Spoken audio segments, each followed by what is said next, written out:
অসহায় জনসাধারণ এইভাবে জীবনের ঝুঁকি নিয়ে পার করছে ভেঙে পড়া রামকৃষ্ণ সেতু। ঠিক যে অংশটি ভেঙে পড়েছে সেই অংশের ছবি বর্তমানে আপনারা দেখছেন আরামবাগ রামকৃষ্ণ সেতুর।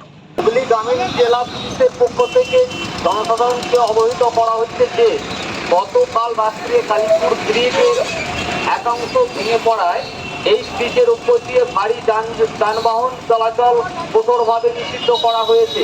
অতএব তারকেশ্বর দিক থেকে আগত কালীপুর তথা কামারপুকুর কোতলপুরগামী ছচাকা বা তার ঊর্ধ্বে যানবাহনকে নৈশালায় একলক্ষী বেইনগার হয়ে নিজ গন্তব্যে পৌঁছানোর জন্য অনুরোধ করা হচ্ছে। দীর্ঘদিন ধরেই এই রামকৃষ্ণ সেতুর অবস্থা বেহাল এবং মাঝে রিপেয়ারিং করা হয়েছিল মাননীয় মুখ্যমন্ত্রী আসার ঠিক আগে, এবং যে জায়গাটি ভেঙে পড়েছে বর্তমানে ঠিক সেই জায়গাটির ছবি আপনাদের সামনে তুলে ধরছি যখন ব্রিজটি ভেঙে পড়েনি, রিপেয়ারিং করার মুহূর্তের ছবি। সেতুর গার্ডওয়াল ভেঙে ঝুলছে এবং সেই অবস্থায় ওয়ান ওয়েতে পারাপার চলছে, সে দৃশ্য দেখছেন। একদিকে যানবাহন নিয়ন্ত্রণ করে অন্যদিকে নিয়ে যাওয়া হচ্ছে। কিছুদিন আগে এখানে মেরামত করা হয়েছিল, তো তারপর এই ভয়াবহ ব্রিজ কিন্তু ঝুলছে। দেখুন এখানে কিন্তু ফাটলের সৃষ্টি হয়েছে এবং যে কোনো মুহূর্তে হুড়মুড়িয়ে ভেঙে পড়বে এই ব্রিজ। আরামবাগ রামকৃষ্ণ সেতু যেটি ভেঙে পড়েছে এবং যে কোনো মুহূর্তে হুড়মুড়িয়ে ভেঙে পড়তে পারে, এরকম আশঙ্কা নিয়েই মানুষজন রাস্তা পারাপার করছেন এবং ওয়ান ওয়ে করে দেওয়া হয়েছে বর্তমানে। বাসে দেখুন অসংখ্য বাস পিছনে আসছে এবং কিন্তু যাতায়াত করছে।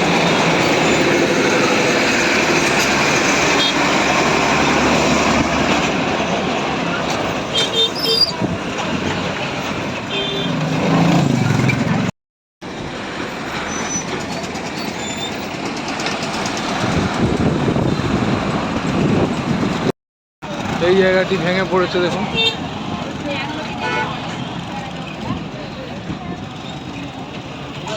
স্থানীয় প্রশাসন অতি তৎপরতার সঙ্গে ভেঙে যাওয়া জায়গাটিকে ব্যারিকেড করে দিয়েছেন এবং প্রচুর পুলিশ মোতায়েন করা হয়েছে। পুলিশ এবং সিভিক পুলিশ আপনারা দেখতে পাচ্ছেন, তারা দাঁড়িয়ে আছেন এবং ধীরে তারা পার করাচ্ছেন যানবাহনগুলিকে। এই ব্রিজের ওপর যাতে লোড না পড়ে সেই কারণে ব্রিজের ওপর বেশিক্ষণ কোনো যানবাহনকে দাঁড়াতে দেওয়া হচ্ছে না। একদিক থেকে যানবাহন আসছে, আবার ব্রিজ খালি করে দিলে আরেক দিক থেকে যানবাহন যাচ্ছে এবং এখানে একটি গেট করে দেওয়া হয়েছে যাতে খুব উঁচু যানবাহন না যেতে পারে সেই কারণে। এবং এখানেও দেখুন প্রচুর পুলিশ এবং সিভিক পুলিশ মোতায়েন করা হয়েছে এবং প্রায় 40টি পর্যন্ত এইদিকে ওয়ান ওয়েতে যে গাড়িগুলি সেগুলি কিন্তু দাঁড়িয়ে আছে। দীর্ঘ সময় লেগে যাচ্ছে সাধারণ মানুষের এবং পণ্যবাহী যে সমস্ত ট্রাকগুলি আসছে সেগুলিকে অন্য পথে ঘুরিয়ে দেওয়া হচ্ছে। সেই ঘোষণা আমরা প্রথমেই দেখিয়েছি আপনাদের কাছে। প্রায় 40টি পর্যন্ত সেই কারণে জ্যাম হয়ে গেছে।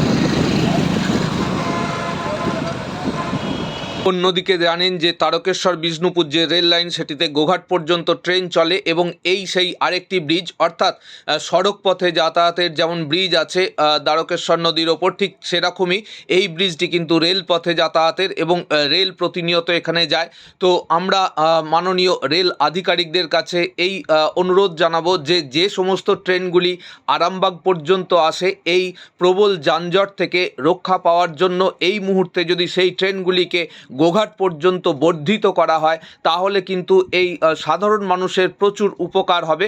তো মাননীয় রেল আধিকারিকদের কাছে আমরা সেই প্রস্তাবনাও রাখছি, আপনারা এই মুহূর্তে গোঘাট পর্যন্ত সমস্ত ট্রেন যেগুলি আরামবাগে আসে সেগুলিকে বর্ধিত করুন। তাহলে আমাদের মতো হতদরিদ্র দেশের সাধারণ মানুষ তারা কিন্তু কিছুটা পরিত্রাণ পায় এবং এই ভয়াবহ যে ভাঙা ব্রিজ সেই ব্রিজ থেকে যাতায়াত না করে এই ট্রেন পথে যাতায়াত করলে তাদের জীবনও সুরক্ষিত হয়। মাননীয় রেল আধিকারিকদের কাছে আমরা সেই অনুরোধ অবশ্যই রাখছি এবং বর্তমানে এই গোঘাট পর্যন্ত প্রত্যেকটি ট্রেনকে বর্ধিত করা হোক যেগুলি আরামবাগ পর্যন্ত আসে, হলে আমরা খুবই উপকৃত হই।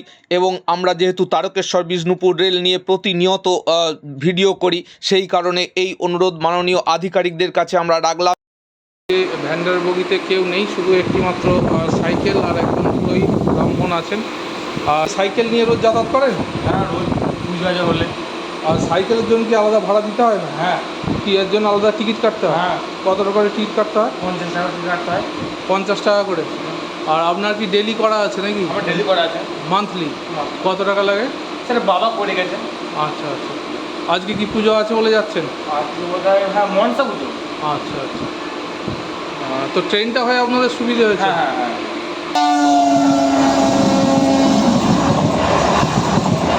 যতদিন পর্যন্ত নতুন ব্রিজ তৈরি না হচ্ছে বা এই ব্রিজটিকে সঠিকভাবে মেরামত করা হচ্ছে ততদিন পর্যন্ত আরামবাগ থেকে সমস্ত ট্রেনকে গোঘাট পর্যন্ত নিয়ে যাওয়ার জন্য মাননীয় আধিকারিকদের কাছে আরও একবার অনুরোধ রাখছি। দেখুন এই ভয়াবহ ভাঙা অবস্থায় ঝুলে থাকা ব্রিজ আর মৃত্যুকে, তার উপর দিয়ে যাতায়াত করা মৃত্যুকে আহ্বান জানানো ছাড়া আর কিছু নয়। তাই আমরা আশা করব নিশ্চয়ই সমস্ত ট্রেন সেগুলি আরামবাগ থেকে গোঘাট পর্যন্ত যাতায়াত করবে এবং সাধারণ মানুষের ন্যূনতম প্রয়োজনীয়তাটুকু তারা পূর্ণ করবে। মাননীয় পূর্ব রেলের আধিকারিকদের কাছে এটি আমাদের বিনম্র নিবেদন।